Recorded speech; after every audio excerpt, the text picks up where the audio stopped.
The 3 requisites. Everything that has been done, thought, gained, or been is in universal mind, and you are part of universal mind. You have access to it. You can call upon it for all you need in the same way you can go to your files or to a library for information. If you can realize this fact, you will find in it the key to the control of every circumstance, the solution of every problem, the satisfaction of every right desire. There is an old-time fable that the devil once held a sale and offered all the tools of his trade to anyone who would pay their price. They were spread out on the table, each one labelled hatred and malice and envy and despair and sickness and sensuality, all the weapons that everyone knows so well. But off on one side, apart from the rest, lay a harmless-looking wedge-shaped instrument marked discouragement. It was old and worn-looking, but it was priced far above all the rest. When asked the reason why, the devil replied, "Because I can use this one so much more easily than the others. No one knows that it belongs to me, so with it I can open doors that are tight bolted against the others. Once I get inside, I can use any tool that suits me best." No one ever knows how small is the margin between failure and success. Frequently, the two are separated only by the width of that one word, discouragement. Cultivate confidence in yourself. Cultivate the feeling that you are succeeding. Know that you have unlimited power to do every right thing. Know that with universal mind to draw upon, no position is too difficult and no problem too hard. He that believeth on me, the works that I do shall he do also, and greater works than these shall he do. John chapter 14, verse 12. When you put limitations upon yourself, when you doubt your ability to meet any situation, you are placing a limit upon universal mind. For the Father that is within me, he doeth the works. With that knowledge of your power, with that confidence in the unlimited resources of universal mind, it is easy enough to show initiative. It is easy enough to find the courage to start things. You have a right to dominion over all things, over your body, your environment, your business, your health. Develop these 3 requisites and you will gain that dominion. Remember that you are a part of universal mind and that the part shares every property of the whole. Remember that, as the spark of electricity to the thunderbolt, so is your mind to universal mind. Whatever of good you may desire of life, whatever qualification, whatever position, you have only to work for it wholeheartedly, confidently, with singleness of purpose, and you can get it. Remember back in 1920, how fine the business outlook seemed, how everything looked rosy and life flowed along like a song. We had crops worth $10 billion. We had splendid utilities, great railways, almost unlimited factory capacity. Everyone was busy. The government had $1 billion in actual money. The banks were sound. The people were well employed. Wages were good. Prosperity was general. Then something happened. A wave of fear swept over the country. The prosperity could not last. People wouldn't pay such high prices. There was too much inflation. What was the result? As Job put it, "The thing that I greatly feared has come upon me." The prosperity vanished almost overnight. Failures became general. Hundreds of thousands were thrown out of work, and all because of panic and fear. 'Tis true that readjustments were necessary. 'Tis true that prices were too high, that inventories were too big, that values generally were inflated. But it wasn't necessary to burst the balloon to let out the gas. There are orderly natural processes of readjustment that bring things to their proper level with the least harm to anyone.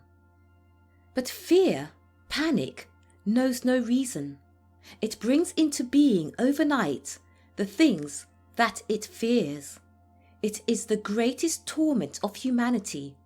It is about all there is to hell. Fear is, in short, the devil. It causes most of the sin, disaster, disease, and misery of the world. It is the only thing you can put into business which won't draw dividends in either fun or dollars.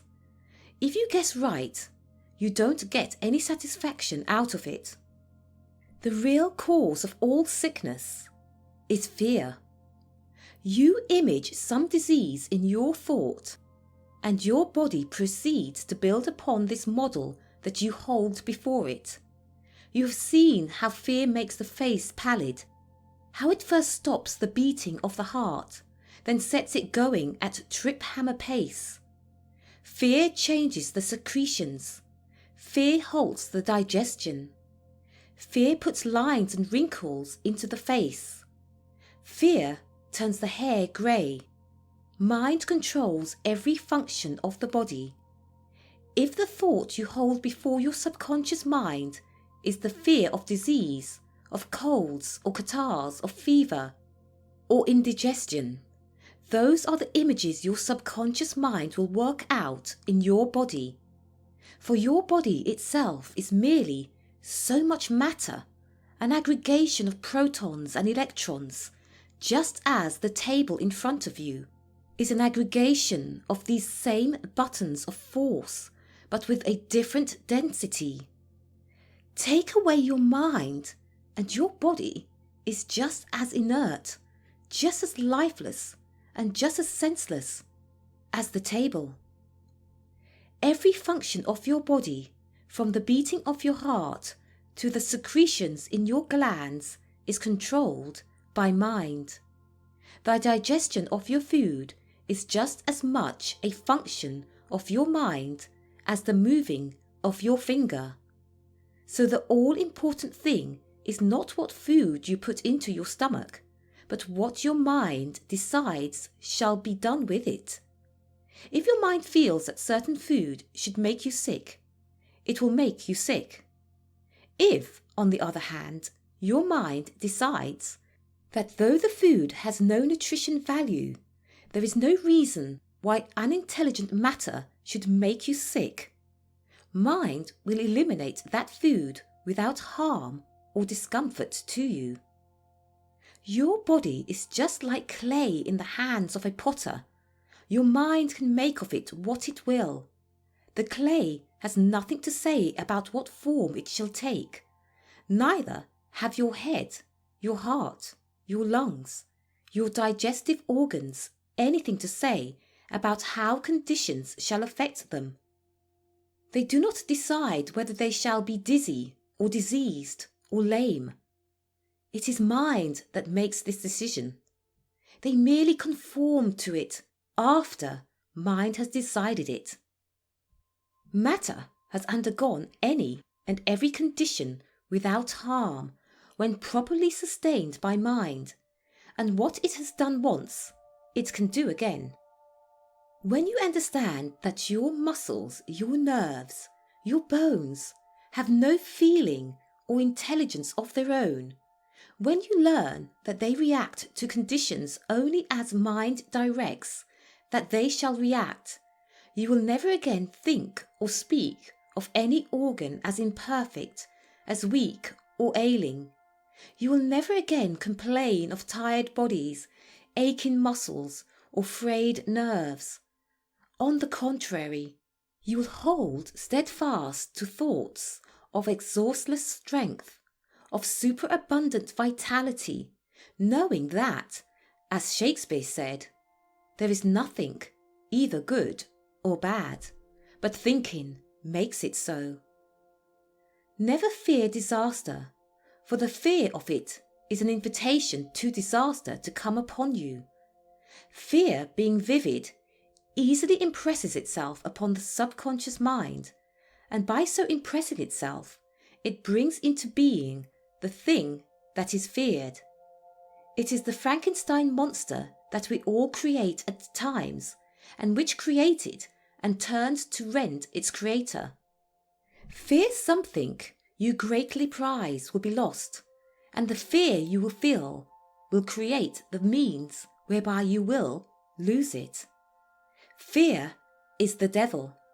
It is the ravening lion roaming the earth, seeking whom it may devour. The only safety from it is to deny it. The only refuge is in the knowledge that it has no power other than the power you give to it. You fear debt, so your mind concentrates upon it and brings about greater debts. You fear loss, and by visualizing that loss, you bring it about. The only remedy for fear is to know that evil has no power, that it is a non-entity, merely a lack of something. You fear ill health, when if you would concentrate that same amount of thought upon good health, you would ensure the very condition you fear to lose. Functional disturbances are caused solely by the mind through wrong thinking. The remedy for them is not drug, but right thinking, for the trouble is not the organs, but in the mind. The Bible contains one continuous entreaty to cast out fear, from beginning to end. The admonition, "Fear not," is insistent. Fear is the primary cause of all bodily impairment. Jesus understood this, and he knew that it could be abolished, hence his frequent entreaty, "Fear not, be not afraid." Struggle there is, and struggle there will always be, but struggle is merely wrestling with trial. We need difficulties to overcome, but there is nothing to be afraid of. Everything is an effect of mind. Your thought forces concentrated upon anything will bring that thing into manifestation. Therefore, concentrate them only upon good things, only upon those conditions you wish to see manifested. Think health, power, abundance, and happiness. Drive all thoughts of poverty and disease, of fear and worry, as far from your mind as you drive filth from your homes. For fear and worry is the filth of the mind that causes all trouble, that brings about all disease. Banish from among your associates any man with a negative outlook on life. Shun him as you would the plague. He is doomed before he starts. Don't let him pull you down with him. "Fret not thyself," says the psalmist, "else shalt thou be moved to do evil."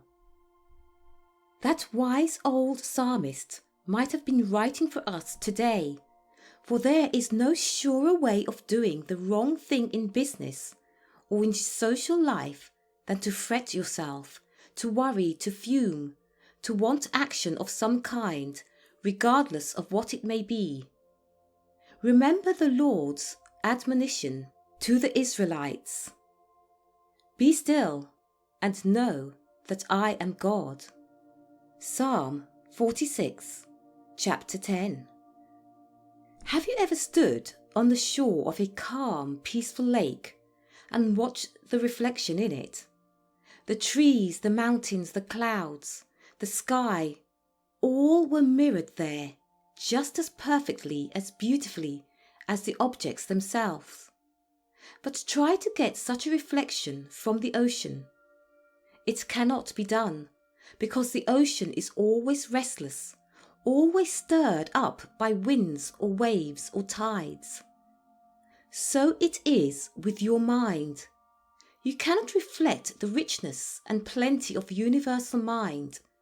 You cannot mirror peace and health and happiness if you are constantly worried, continually stirred by waves of fear, winds of anger, tides of toil and striving. You must relax at times. You must give mind a chance. You must realize that when you have done your best, you can confidently lean back and leave the outcome to universal mind. Just as wrong thinking produces discord in the body, so it always brings on a diseased condition in the realm of commerce. Experience teaches that we need to be protected more from our fears and wrong thoughts than from so-called evil influences external to ourselves. We need not suffer for another man's wrong, for another's greed, dishonesty, avarice, or selfish ambition. But if we hug to ourselves the fear that we do have to suffer, take it into our thought, allow it to disturb us, then we sentence ourselves. We are free to reject every suggestion of discord and to be governed harmoniously in spite of what anything or anybody may try to do to us. Fear results from a belief that there are really two powers in the world, good and evil, like light and darkness, when the fact is that evil is no more real than darkness. True, we lose contact with good at times. We let the clouds of fear and worry come between us and the sunlight of good, and then all seems dark. But the sun is still shining on the other side of those clouds, and when we drive them away, we again see its light. Good is ever available if we will but turn to it confidently in our need. What is there to fear? Fear not, little flock, said Jesus, for it is the Father's good pleasure to give you the kingdom. And again, Son, thou art ever with me, and all that I have is thine. If this means anything, it means that the Father is ever available to all of us, that we have but to call upon him in the right way and our needs will be met. It doesn't matter what those needs may be. If universal mind is the creator of all, and if everything in the universe belongs to it, then your business, your work, isn't really yours, but the Father's, and he is just as much interested in its success as long as you are working in accordance with his plan. Everyone will admit that universal mind can do anything good. Everyone will admit that it can bring to a successful conclusion any undertaking it may be interested in. If mind created your business, if it inspired your work, then it is interested in its successful conclusion. Why not then call upon mind when you have done all you know how to do and yet success seems beyond your efforts? Why not put your problems up to mind, secure in the belief that it can and will give you any right thing you may desire?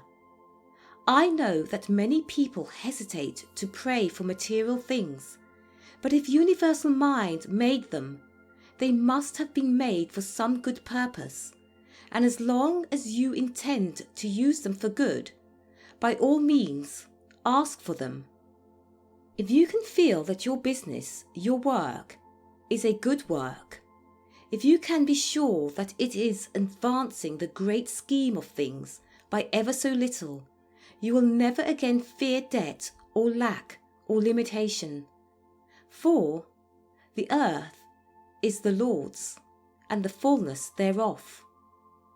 Universal mind is never going to lack for means to carry on its work. When Jesus needed fish and bread were provided in such abundance that a whole multitude was fed. When he needed gold, the gold coin appeared in the fish's mouth. Where you are, mind is, and where mind is, there is all the power, all the supply of the universe. You are like the owner of a powerhouse that supplies electricity for light and heat. There is unlimited electricity everywhere about you, but you have got to set your dynamo going to draw the electricity out of the air and into your power lines before it can be put to practical account. Just so, there are unlimited riches all about you, but you have got to set the dynamo of your mind to work to bring them into such form as will make them of use to yourself and the world. So don't worry about any present lack of money or other material things. Don't try to win from others what they have. Go where the money is. The material wealth that is in evidence is so small compared with the possible wealth available through the right use of mind that it is negligible by comparison. There are billions of dollars worth of treasure under every square mile of the earth's surface. There are millions of ways in which this old world of ours can be made a better place to live. Set your mind to work, locating some of this treasure, finding some of the other ways. Don't wait for someone else to blaze the trail. Your mind is part of universal mind. You have the wisdom of all the ages to draw upon. Use it. Use it to do your work in a way it was never done before. Use it to find new outlets for your business, new methods of reaching people, new and better ways of serving them. Use it to uncover new riches, to learn ways to make the world a better place to live in. Concentrate your thought upon these things, knowing that back of you is the vast reservoir of universal mind, that all these things are already known to it, and that you have but to make your contact for them to be known to you. You feed and nourish the body daily, but few people give any thought to nourishing that far more important part, the mind. So let us try each day to set apart a few minutes to give the mind a repast. To begin with, relax. Stretch out comfortably on a lounge or in an easy chair and let go of every muscle. Loosen every bit of tension. Forget every thought of fear or worry. Relax mentally and physically. Few people know how to relax entirely, and most of us are on a continual strain, which brings on physical disturbances. Lift the right leg a foot or two. Let it drop limply. Repeat slowly twice. Do the same with the left leg, with the right arm, with the left arm. You will find that all your muscles are relaxed. You can forget them and turn your thoughts to other things. Try to realize the unlimited power that is yours. Think back to the dawn of time when mind first imaged from nothingness the heavens and the earth and all that is in them. Remember that although your mind is to universal mind only as a drop of water to the ocean, This drop has all the properties of the great ocean, one in quality, although not in quantity. Your mind has all the creative power of universal mind. And God made man in his image after his likeness. Certainly God never manifested anything but infinite abundance, infinite supply. If you are made in his image, there is no reason why you should ever lack for anything of good. You can manifest abundance too. Round about you are the same electronic energy from which universal mind formed the heavens and the earth. What do you wish to form from it? What do you want most from life? Hold it in your thought. Visualize it and see it. Make your model clear and distinct. Remember, the first thing necessary is a sincere desire, concentrating your thought on the one thing with singleness of purpose. The second is visualization, seeing yourself doing it, imaging the object in the same way that universal mind imaged all of creation. Next is faith, believing that you have this thing that you want, not that you are going to have it, but that you have it. And the last is gratitude, gratitude for this thing that you have received, gratitude for the power that enabled you to create it, gratitude for all the gifts that mind has laid at your feet.